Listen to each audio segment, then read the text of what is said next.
Supporters ni Merit, bakit tila nagagalit? So, bago natin pagpatuloy ng ating pag-support today's video, kung bago ka pa lang sa aking channel, please subscribe po, like, and pakit na rin po natin guys ang notification bell upang ma-update po tayo tuwing ako pinag-upload patungkol sa mga viral videos. Alam niyo ba guys na itong mga ilan supporters po ni Merit ay ayaw nila na sasabihan ng hindi maganda itong si Merit.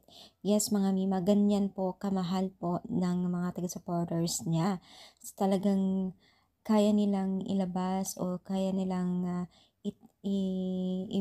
ano yung kanilang karapatan o karapatan ni Medit para lamang po hindi masaktan ang kanilang minamahal na sinusuportahan na si Medit.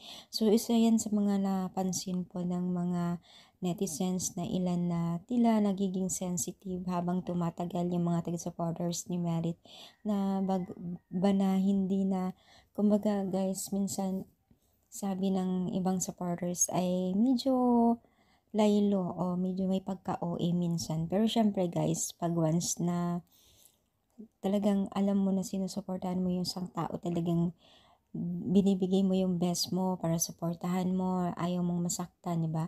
Pero syempre, itong si Medit naman, wala naman tayo nakikitang angal sa buhay o ano man yan. Kaya tuloy-tuloy pa rin po ang pagbigay niya ng mga kabutihan. Wala naman tayong magagawa kasi nandito tayo sa larangan ng social media.